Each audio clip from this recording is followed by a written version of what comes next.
CG शिक्षा में आपका स्वागत है। हम लोग पिछले वीडियो में पढ़े थे कक्षा 11वीं का अध्याय 3 जीव विज्ञान का अध्याय 3 जगत पादप।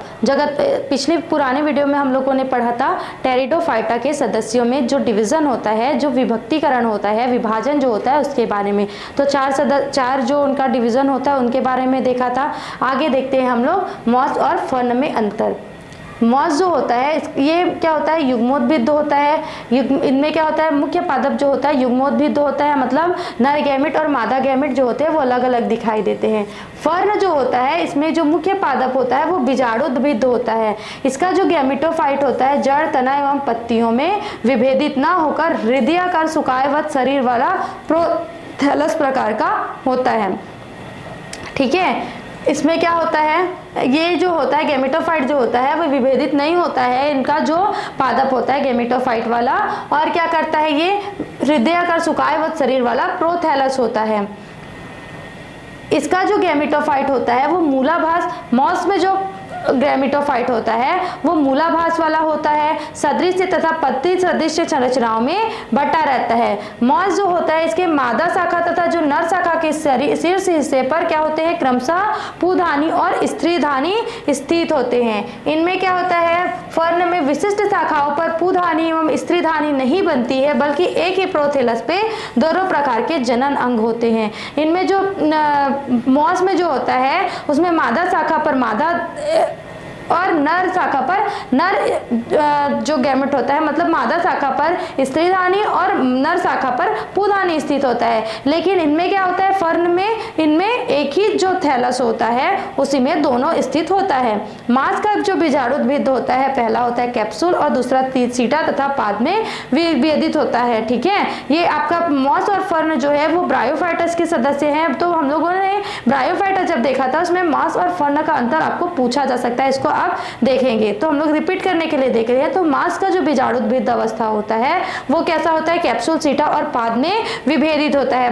पाद को हम लोग क्या बोलते हैं, फूट बोलते हैं। ठीक है, और इसमें जो फर्न होता है वो कैप्सूल, सीटा और पाद में विभेदित नहीं होता है, बल्कि जड़, तना एवं पत्तियों का बना होता है। ये क्या होता है, मॉस जो होता है वो गैमेटोफाइट पर निर्भर करता है। ये क्या होता है, युग्मोद्भिद अवस्था होता है, युग्मोद्भिद पादप होता है, इसलिए गैमेटोफाइट पर निर्भर करता है। और ये क्या होता है, जो फर्न होता है वो दोनों पीढ़ियां एक दूसरे से स्वतंत्र होती है। इनकी जो दोनों पीढ़ियां होती है वो क्या होती है, एक दूसरे से स्वतंत्र होती हैं। टेरिडोफाइटा के सदस्य हम लोगों ने देखा था, उसके बीच में हम लोगों ने मॉस और फर्न के बारे में जाना। तो मॉस और फर्न का अंतर आपको पूछा जा सकता है कि मॉस और फर्न में अंतर क्या होती है, तो आप उसको एक बार पढ़ लेंगे अच्छे से। और इस विधि द्वारा 5 उसका जो शीर्षक है उस विधि के द्वारा आप उसको असमानताओं को बता सकते हैं या फिर समानताओं को। ठीक है, अब देखते हैं अप्रभावी स्थलीय पादप के रूप में टेरिडोफाइटा। अप्रभावी का मतलब क्या होता है, जो स्थलीय पादप होता है मतलब जो जमीन में उगता है उसमें अप्रभावी होने का जो होता है उसको क्या बोलेंगे, उसका जो है देखते हैं सदस्य क्या क्या है। टेरिडोफाइटस का जो प्रथम स्थलीय पादप तो माने जाते हैं, लेकिन पूर्णतः प्रभावी स्थलीय नहीं माने जा सकते, क्योंकि बीजाणुओं के विकास तथा अंकुरण के लिए जल की आवश्यकता होती ही है। हम ना इसमें क्या हम लोगों ने कहाँ तक पढ़ा था, ब्रायोफाइटस जो होते हैं, ब्रायोफाइटा के सदस्य कहाँ होते हैं, नम और नम जो होते हैं, नम स्थान जहाँ पे होते हैं वहाँ पे उगता है, अर्थात जो जहाँ पे नम मतलब हो गया पानी की उपस्थिति। अब इसके पश्चात हम लोग टेरिडोफाइटा में आए, थोड़ा विकसित पादप के बारे में जाना। तो जो विकसित पादप होते हैं मतलब जो टेरिडोफाइटा के सदस्य होते हैं उनको पहला स्थलीय पादप तो माना जाता है, मतलब इनको ये जो होते हैं वो स्थल में होते हैं, लेकिन इनको पूर्णतः रूप से हम लोग नहीं मान सकते, क्योंकि जो बीजाणु होते हैं उनका विकास और जो बीजाणु होते हैं ना, जो बीज होते हैं उनको विकसित होने के लिए, उनको अंकुरित होने के लिए जल की आवश्यकता होती है, तथा जो अंकुरण होती है उसके पश्चात क्या होता है, गैमेटोफाइटिक अवस्था का शीघ्रता से समाप्त हो जाते हैं। जो अंकुरण होता है ना, अंकुरण के पश्चात क्या होता है, जब अंकुरण हो गया बीजों में तो क्या होता है, जो गैमेटोफाइटिक अवस्था होता है मतलब युग्मोद्भिद जो अवस्था होता है वो पूर्ण रूप से समाप्त हो जाता है।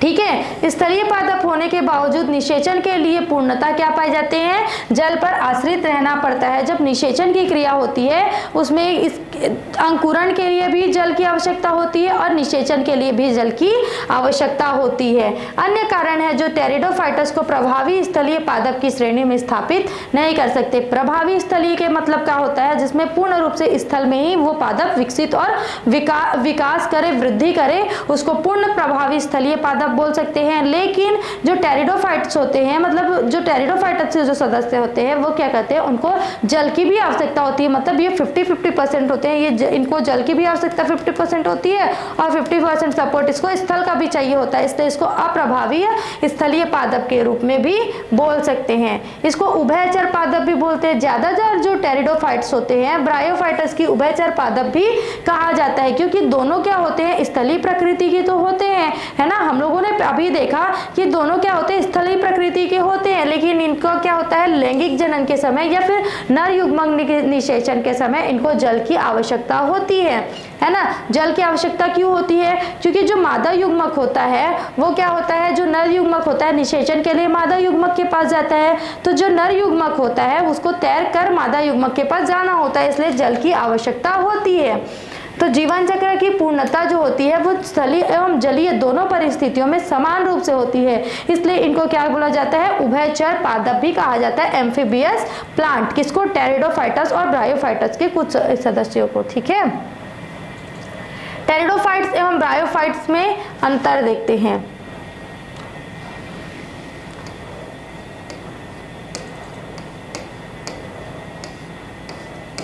टेरिडोफाइट्स जो होते हैं वो संवहनीय पादप होते हैं, मतलब कि क्या होता है, जाइलम और फ्लोएम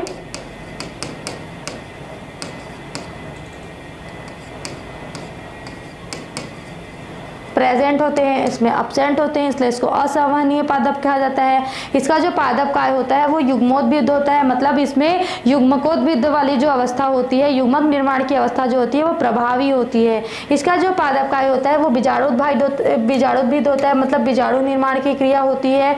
इनका जो पादप होता है टेरिडोफाइटस का वो क्या होता है, जड़, तना, पत्ती में विभेदित होता है।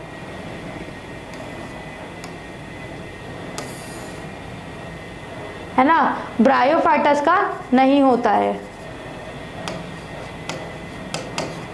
बीजाणु जो होते हैं वो संपुट में बनता है। इनका जो बीजाणु होता है ब्रायोफाइटस का वो बीजाणुधानी में बनते हैं और समूहों का अभाव होता है। बीजाणुद्भिद युग्मोद्भिद पर आश्रित होता है। इसका जो बीजाणुद्भिद युग्मोद्भिद पीढ़ी पूर्णतः या आंशिक रूप से स्वतंत्र होता है। ठीक है, टेरिडोफाइटस की जीवन पद्धति, लाइफ स्टाइल ऑफ टेरिडोफाइटा के सदस्य की जीवन पद्धति कैसी होती है देखते हैं। संवहनीय उत्तकों की उपस्थिति होती है, मतलब जाइलम और फ्लोएम की उपस्थिति होने के कारण क्या होता है, टेरिडोफाइटा के जो समूह होते हैं टेरिडोफाइटा के वो क्या करते हैं, क्रिप्टोगेमी अपुष्पोद्भिद में सबसे ज्यादा विकसित समूह माना जाता है, मतलब इनमें पुष्पों का निर्माण नहीं होता है, इसलिए इसको क्या बोलते हैं, अपुष्पोद्भिद पादप कहते हैं। सभी जो टेरिडोफाइट्स होते हैं इनका जो पादप काय होता है वो स्पोरोफाइटिक अर्थात बीजाणुद्भिद काय प्रकार का होता है। ठीक है, अभी हम लोग ने क्या देखा था, टेरिडोफाइटस और ब्रायोफाइटस में अंतर है ना। तो बीजाणु जो होते हैं, बीजाणु कैप्सूल में किसके बनते हैं, बीजाणु कैप्सूल में ब्रायोफाइटस के बनते हैं। ठीक है, ये अंतर जो आपका लिखा हुआ है ये यहाँ पे गलत दिया हुआ है, आप लोग अपनी पुस्तक से देख के पढ़ेंगे। हम लोगों ने टेरिडोफाइटस और ब्रायोफाइटस समूह के जो लक्षण पढ़े थे उसके आधार पर हम लोग देखते हैं, इसको ध्यान में ना रखते हुए हम लोग देखते हैं कि जो टेरिडोफाइटस होते हैं वो संवहनीय पादप होते हैं, जाइलम और फ्लोएम होते हैं, लेकिन जो ब्रायोफाइटस होते हैं उसमें नहीं होते हैं। जो आपका टेरिडोफाइटा होता है उसमें जड़, तना और पत्ती में विभेदित होता है पौधा, है ना, जो पादप होता है। फिर इसमें बीजाणुधानी का निर्माण होता है, इनमें कैप्सूल का निर्माण नहीं होता है, बीजाणुद्भिद अवस्था नहीं होता है, इसमें क्या होता है, बीजाणुद्भिद अवस्था होता है। ठीक है, और इसका क्या होता है, युग्मोद्भिद होता है, इसमें पीढ़ी एकांतरण नहीं पाया जाता है, इसमें पीढ़ी एकांतरण होता है, इसमें पीढ़ी एकांतरण आंशिक रूप से होता है या फिर स्वतंत्र होता है।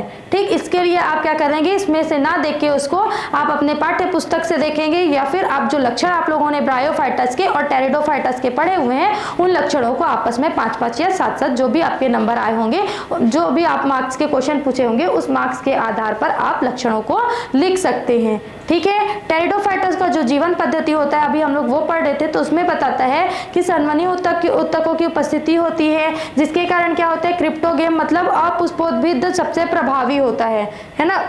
अपुष्पोद्भिद का सबसे विकसित समूह किसको माना गया है, टेरिडोफाइटा को, क्योंकि इसमें क्या होता है, पुष्पों की अनुपस्थिति होती है। उसके बाद क्या होता है, जो टेरिडोफाइटस का जो मुख्य पादप होता है वो क्या होता है, स्पोरोफिटिक अर्थात बीजाणुभिद की स्पोरोफाइटिक प्रकार का होता है।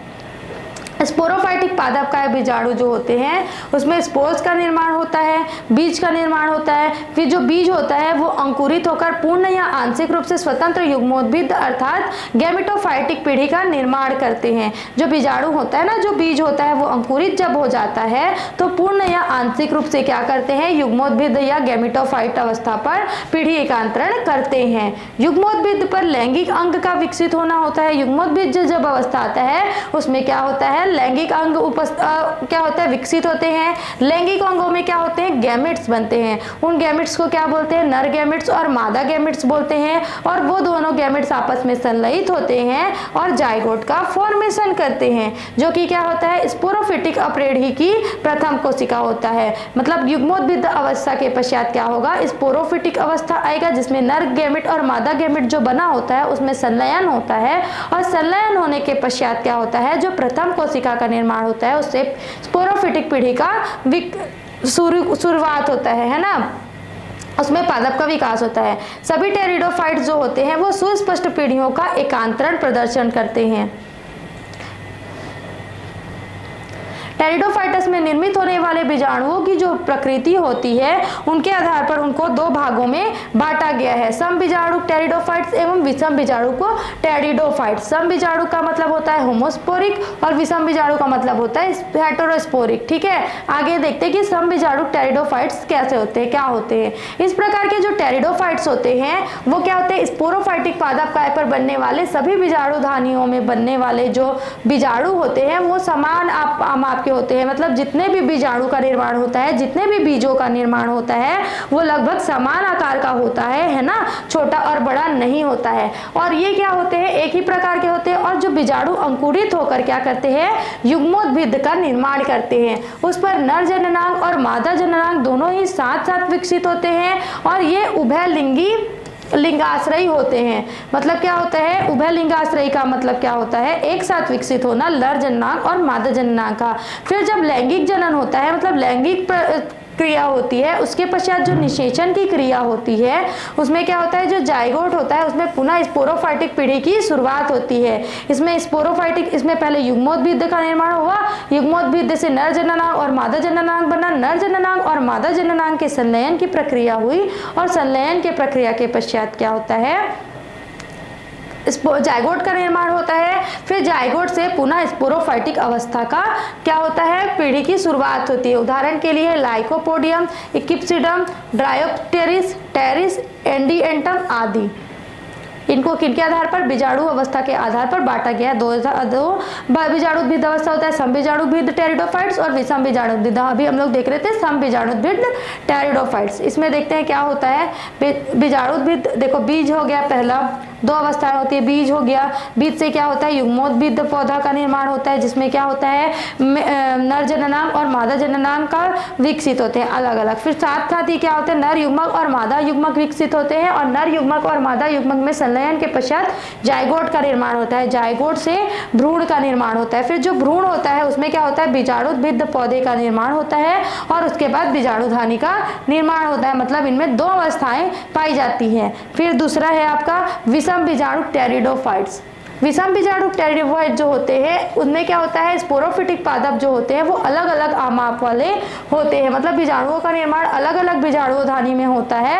अर्थात इसमें क्या होता है, कोई छोटी होती है, कोई बड़ी। मतलब जो बड़े बीजाणु होते हैं उनको गुरु बीजाणु तथा जो छोटे बीजाणु होते हैं उनको लघु बीजाणुधानी या फिर लघु बीजाणु कहते हैं। अंकुरित होकर जो गुरु बीजाणु होता है वो युग्मोद्भिद तथा लघु बीजाणु जो होता है उससे, मतलब जो गुरु बीजाणु होता है उससे क्या होता है, फीमेल गैमेटोफाइट, गैमेट और जो लघु बीजाणु होता है उससे क्या बनता है, मेल गैमेटोफाइट का निर्माण होता है, विकसित होता है। मादा युग्मोद्भिद जो होता है उसमें मादा जननांग और नर युग्मोद्भिद जो होता है उसमें नर जननांग विकसित होते हैं। युग्मकों के पश्चलयन के पश्चात जो क्या होता है, जायगोट से भ्रूण विकसित होता है तथा भ्रूण से क्या बनता है, स्पोरोफिटिक पौधा मतलब बीजाणुबद्ध पौधे का निर्माण होता है। उदाहरण है सिलेजिनेला, मॉल्सिलिया, रेक्सिनिलिडियम और एजोला आदि। यहाँ क्या हुआ, स्पोरोफाइटिक पौधा रहता है, उसमें क्या होता है, लघु बीजाणु और गुरु बीजाणु का निर्माण होता है। अलग अलग स्पोरोफाइटिक प्लांट में होता है, मतलब अलग अलग बीजाणु धानी में निर्माण होता है। तो दो प्रकार की बीजाणु का निर्माण होता है। लघु बीजाणु जो होता है वो छोटा होता है, गुरु बीजाणु जो होता है वो बड़ा होता है। लघु बीजाणु और गुरु बीजाणु के बनने से क्या होता है, मादा गैमेटोफाइट और नर गैमेटोफाइट बनता है। नर गैमेटोफाइट और मादा गैमेटोफाइट में संलयन होता है।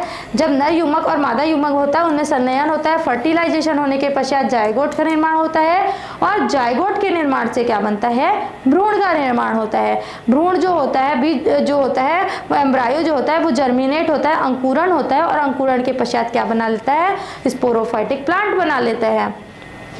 ठीक है,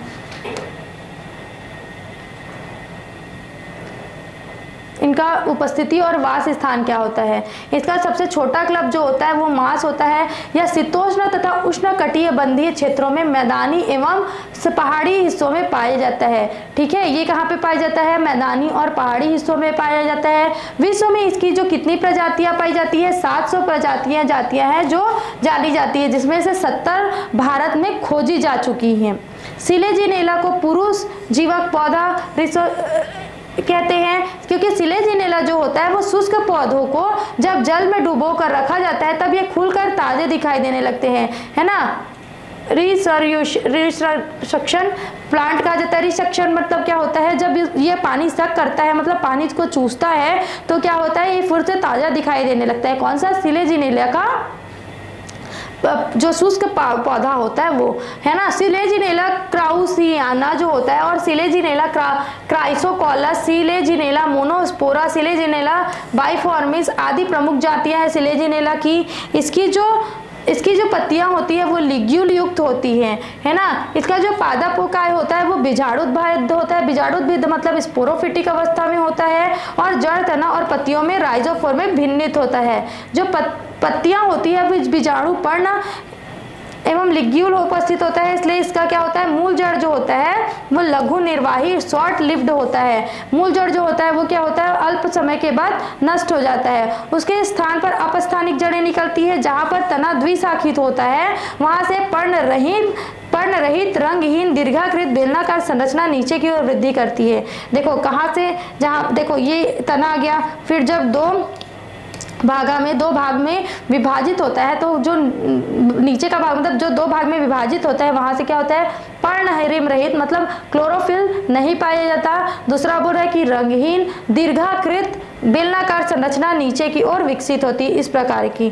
ठीक है, इसको क्या बोलते हैं, राइजोफोर कहते हैं। राइजोफोर के शीर्ष पर क्या होती है, राइजोफोर जहाँ पे विकसित होता है वहां पे अपस्थानिक जड़ें निकलती हैं, विकसित होती हैं। राइजोफोर में जड़, तना यानी दोनों के लक्षण होते हैं। राइजोफोर जो होता है उसमें जड़ और तना दोनों के लक्षण विद्यमान होते हैं। सिलेजिनेला की कुछ बातें। सिलेजिनेला का नाम किसने दिया था, डी ब्यूवायस नाम के वैज्ञानिक ने दिया था। इसे क्या बोला जाता है, लिटिल क्लब मास या फिर स्पाइक मास भी कहते हैं। इसको क्या बोला जाता है, सिलेजिनेला को लिटिल क्लब मास या फिर स्पाइक मास कहा जाता है। या यूस्पोरेंजिएट टेरिडोफाइट है। ठीक है, पत्तियां जो होती है स्पोरोफिल और लिग्यूल युक्त होती हैं। पत्तियों के प्रकृति के आधार पर सिलेजिनेला की जातियों को होमोफिलम तथा हेट्रोफिलम नामक दो समूहों के अंतर्गत रखा है। जो पत्तियां होती हैं उनके प्रकृति के आधार पर इनको दो भागों में बांटा गया है। पहला भाग है हेटेरोफिलम और पहला भाग है होमोफिलियम और दूसरा भाग है हेट्रोफिलम। सिलेजिनेला जो होता है वो पिक्टा तथा सी पिग्मिया नामक प्रजातियों शोभाकार होती हैं, है ना। इनके जो नर बीजाणुधानी होते हैं उससे नर युग्मोद्भिद का विमोचन होता है और कोशिकीय अवस्था में होता है। जो नर युग्मोद्भिद का विकास होता है वो किसके माध्यम से होता है, बीजाणुधानी के माध्यम से होता है और कोशिकीय अवस्था में होता है। लिग्यूल के आधारीय फूले भाग को क्या बोलते हैं, ग्लाइसोपोडियम कहते हैं। अब इसमें हम लोगों ने पढ़ा कि जो जहाँ से तना शाखित होता है वहाँ से दीर्घ वृत्ताकार बेलनाकार, है ना, रंगहीन पर्णहरित रहित जो बेलनाकार भाग जो होता है नीचे लटकता है उसको क्या बोलते हैं, राइजोफोर बोलते हैं। उसमें अपस्थानिक जड़ें भी निकलती हैं। उनके जो लक्षण है वो देखते हैं। ये धनात्मक गुरुत्वानुवर्ती होता है, मतलब ये नीचे की ओर जाते जाते हैं, नीचे की ओर जाते जाते हैं। धनात्मक गुरुत्वानुवर्ती मतलब गुरुत्वाकर्षण बल की ओर जाते जाता है। इनके जो पत्तियां होती है, इनमें पत्तियां जो होती है नहीं लगती हैं। इनमें पर्व एवं पर्व संधियों में भी विभेदित नहीं होता है। इसकी जो आंतरिक रचना होती है वो जड़ के समान होती है। अंदर जो राइजोफोर का जो रचना होता है वो जड़ के जैसा दिखाई देता है। राइजोफोर में ओविजन अभिगमन जड़ के समान होता है। राइजोफोर के स्तंभ के लक्षण, स्टेम जो होता है राइजोफोर में उसका लक्षण क्या होता है, प्रायः इसमें मूल टोप तथा मूल रोम का अभाव होता है। इनका जो जड़ होता है उसमें मूल टोप और मूल रोम नहीं पाए जाते हैं। इनकी उत्पत्ति जो होती है वो बहिर्जात होती है, बाहर होती है, मतलब पौधे के ऊपर होती है। इसकी जो उत्पत्ति भ्रूणीय प्रौढ़ों की तरह कोणीय विभोज्योतक से होता है।